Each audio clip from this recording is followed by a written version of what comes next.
Welcome back. So, it's getting to be that time of year again, and I thought we might like to take a look at some holiday decorations throughout history. Now, I have to warn you, to begin with, we're not going to see a lot of color in these pictures because I'm relying, as far as I can, on actual photographs, and as you know, there was no color photography in 1900.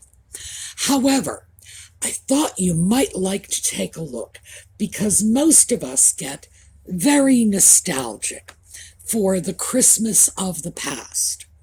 So, let's take a look at what it was and maybe what it wasn't. So, when we come back.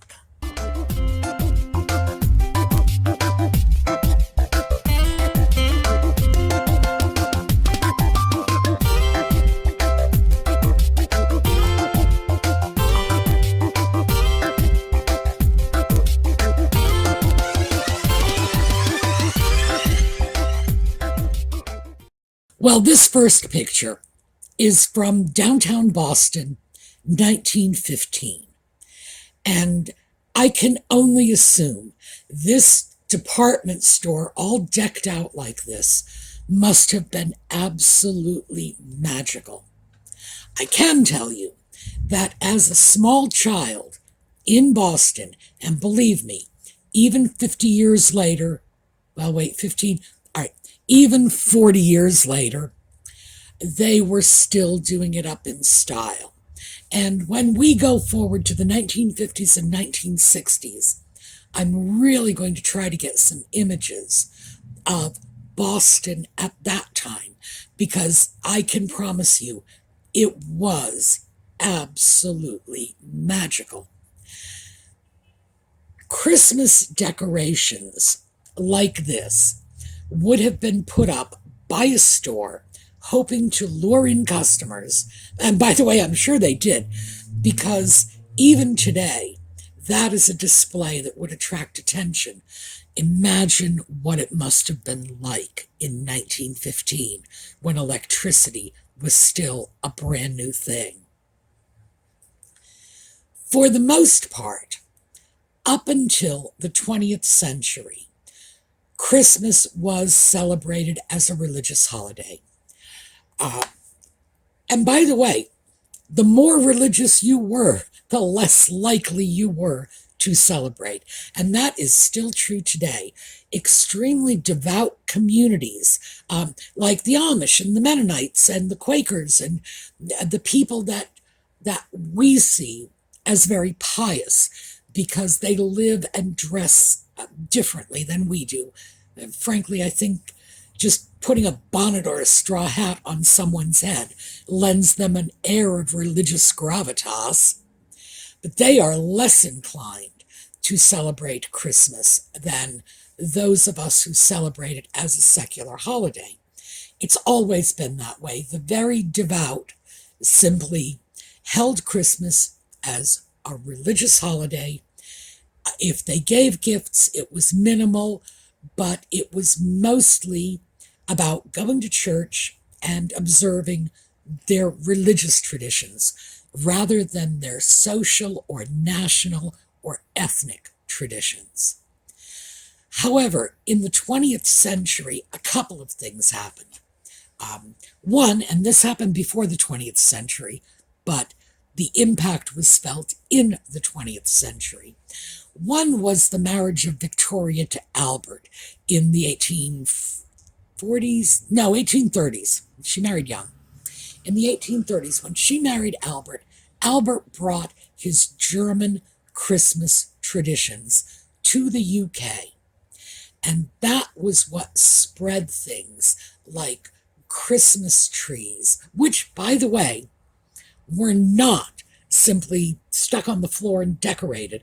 They were hung from the ceiling, and there would be many of them. You would just have a lot of trees like raining down from the ceiling. I've seen pictures. It's definitely different. But the Christmas tree came over along with a lot of other gift-giving traditions. We got a lot of our traditions from Scandinavia, too. And keep in mind that even though Scandinavia was Christian for, 1,000 years by then, they were sort of nominally Christian. It's like if you said, do you know who Jesus was? The Scandinavians would say, yeah, we do. But it didn't really permeate the culture. And so they had a lot of traditions that go back to the Viking days. And we still have those. And that includes putting things like berries, cranberries in particular, but winter berries on your tree, because that was a Scandinavian tradition to put out food for the deer and whatever else it was that came, tromping down through the tundra and into your farm. So by the 20th century, all of these little traditions were beginning to coalesce in what we think of now as an American Christmas. And our American Christmas, as I say, is very derivative. We got much of it from the UK. They got much of it from Germany. Other bits and pieces came in from Scandinavia, along with other traditions from other cultures that came through. We have traditions like Christmas pickles. That's, frankly, it's kind of an odd one. But to this day, I put a little pickle-shaped ornament on my tree, and the game is you find the pickle. Now, I'm sure it was very unsanitary and rather smelly when it was a real pickle on the tree. I believe that one is a Swiss tradition. But we do have all of these interesting little traditions that came to us. And the truth is, a lot of them came to us from Madison Avenue, because much of this was based on buying stuff and giving it to people, which meant spending money in stores. So let's quickly move along, get away from Boston Christmas, and take a look at a few of these pictures. Now, these are actual photos of Christmas as it would have been celebrated in a household somewhere between maybe 1910 and 1920, because that's our starting point. As you can see, we have a large, rather exuberant tree, and it's decorated with what looks like strings of popcorn and other odd little stuff. And that does look like an interesting tree. And we have a couple of little girls with their dollies and their dolly carriages, and this is sort of our image of Christmas. Although, frankly, we would be expecting more than just a dolly. Today, if children don't get 40 boxes under the tree, they are unhappy. Another picture from the same era, and it looks like this little girl who, judging by the household and the child's clothing, is definitely in a more affluent set of circumstances. She has a rather tiny tree, far less exuberant, decorated in much the same way, the strings of popcorn, but as you can see from under the tree, she does have more presence. So I think maybe we are starting to see the first inklings of our entitled millennial children at Christmas. Now, this is another, and this is a whole family, and once again, boy, do we have an exuberant tree. That tree is all over the place. It really looks like it's taking up half the room. This is very elaborately decorated. And again, although we can't see very much of the room, we can see how these people are dressed, which does suggest a more affluent household. But this is a very interesting tree. I would not be ashamed to have a tree like that in my house. Well, except that it would probably take up the whole room. Now this one, and of course I mentioned that our Christmas traditions came from all over. This is a Swedish Christmas. It says Happy Christmas on the bottom. And they have a very small tree, a couple of children. I assume they are scratching around for goodies, but you can see some small toys, and you can see that this is definitely more of a family-oriented Christmas. It's not the big elaborate thing we are used to. So I thought from there we would go over and take a look at Christmas household decorations from this period, 1910 to 1920. How did people decorate their homes? Because from what we've seen, they either filled an entire room with a very exciting Christmas tree, or they put a small tree on a table. So let's see what they did in terms of other decor. And here we have sprigs of stuff. And I'm going to assume that we're looking at holly or mistletoe or something. In the window, over the newel post on the stairs, and little wreaths running up the banister in this room. And here, another similar picture. We have wreaths on the windows, and again, greenery over the window seat and over the shelves. This is a small vignette, just the fireplace, and we have greenery in vases, and then a little more greenery tied over the mirror, and what looks like just a line of greenery, perhaps a vine, across the mantel. Interesting, because this is a period in which they tended not to overcrowd their mantelpieces. It's just a decorating feature of the time was a more simple and less cluttered mantelpiece. And here is another, and we have our wreaths all around the upper portion of the room, and that vine, that trailing vine of greenery, just basically running the perimeter of the room and picking out the details of the woodwork. So that is very much the way they decorated. But we not only have that, we have some real decorations. What I'm showing you here are blown glass Christmas ornaments from the period of 1910 to 1920. They were often round, not necessarily, but often, and faces were a very popular motif in this period. So we have this white face, and you can see it shown on the side. Here we have a very similar one in yellow. The paint obviously is worn on this one. You can see the age of this. Here is an interesting one, another face, more elongated. Definitely an interesting, I would not mind having that ornament on my tree, next to the pickle. A strawberry. And this is some other kind of fruit. This is a German blown glass ornament. I don't know what kind of fruit that is. Definitely German.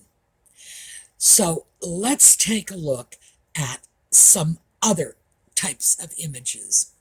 Now, these are from cards. So unlike the photographs that we've seen in the past that were real Christmas images, these are the idealized images. This is what people were giving to one another as a greeting card. So, as I say, this is sort of everybody's fantasy Christmas. And here the little ones are hanging their stockings over the mantelpiece in front of a fire. No, do not let your kids do that. That is like unbelievably dangerous. But you can also see the toys are stuffed in the stockings, leading us to the reasonable conclusion that back in the day, children didn't get anything more than one could manage to stuff in a stocking. So yeah, they weren't quite so materially spoiled. Here's another one. Similar image, little children hanging stockings. Unfortunately, it looks like they've got a fire going too. Again, don't let your kids do this. Very dangerous. But still, our Christmas celebration is limited to the fireplace and the stockings. And here we have taken it outdoors, and they are wrapping garlands around the snowman. Now, they've got a lot of snow, but the children are not really dressed for harsh weather. Still, I'm not sure where this came from. Clearly an English-speaking country. But would I bet on the U.S.? No, probably not. I would say those children are pretty scantily dressed for a New England winter. So this could be from the UK. Another one, children sledding. These children are more appropriately dressed. Note the abundance of fur and the big heavy coats. Children sledding. Again, very idealized Christmas. This is our image of Christmas from that period. And I thought we would finish off with just a couple of suggestions on the do-it-yourself Christmas of 1910 to 1920. And with that, we have these little ornaments. Now, these are ornaments that are made of straw. You can make them easily, and it's a great project to do with your children or your grandchildren. Or conversely, you can go online to places especially like Etsy, but you can find them on eBay too. Wonderful handmade ornaments, pretty much from all over the world, and it's an easy way to incorporate other people's Christmas traditions into your own Christmas tradition. And here are, these are just cutouts. I think some of them are paper. It looks like some of them are thin wood cutouts. These are purchasable ornaments. However, it's just as easy to make them. Items like this, even though they may look very, very ornate, can be cut out of brightly colored tinfoil paper. And all you do is cut them out like those old paper doll chains. Fold the paper, fold it again, and start cutting. And you can get wonderful videos online to show you how to do this. Again, a great pre-Christmas craft to share with the children or the grandchildren. So, before we go, since I'm doing this practically on the eve of Halloween, what is this all about? Well, it's hitting the time of year where we are starting the channel's holiday giveaways. So, I wanted to just sort of prep the ground for that one.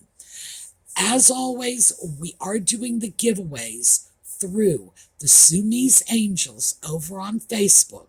They have agreed to do all of the hard work of organizing the giveaways for me. Basically, all I have to do is stick stamps on packages, and they're doing the rest, so bless their hearts for that. I will be sending them lists of items shortly. They will be sorting out the giveaways. Remember, anyone can enter. Anyone can win. So it's not just you can enter, but no one's going to consider you for the prize. In most cases of overseas winners, I am restricted by the laws of the overseas country I would be shipping to. And so sending over a gift is problematic. However, in years past, what I've done is I've substituted an Amazon gift card. But I've started to realize not everybody likes Amazon, and other people would like other things. So I got in touch with Starbucks, and it looks like I might be able to do Starbucks gift cards as well, which would be fantastic. But If you have a store in your city or your county or your country, and you are outside of the United States, if that store or that chain that you like doing business with can accept international payments, we can see if we can do a gift card through them too. So the point of all this is, yes, it's open to everyone no matter where you are. I can and will get a gift to you, but it might not be the actual physical object that we're offering for the giveaway.